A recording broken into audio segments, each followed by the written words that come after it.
দৃশ্যটা দেখুন, Spain goalkeeper কতটা দূরে দাঁড়িয়ে। মেসি ডান অথবা বাঁ পা বাড়িয়ে দিলেই বল নিয়ন্ত্রণ।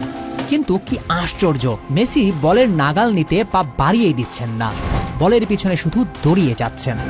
একেবারে শেষ মুহূর্তের আগেও পরিস্থিতি একই, অনেক দূরে দাঁড়িয়ে স্প্যানিশ গোলকিপার।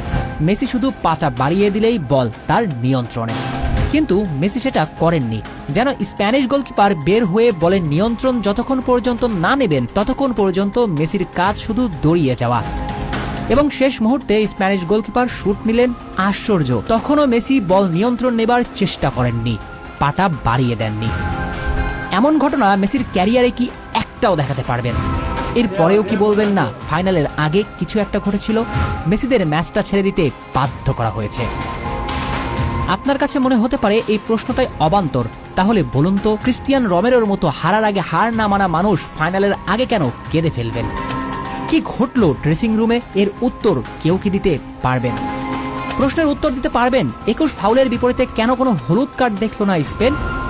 আপনি কি বিশ্বাস করেন আর্জেন্টিনা 90 মিনিট ফুটবল খেলে একটা শুট অন টার্গেট করবেন না?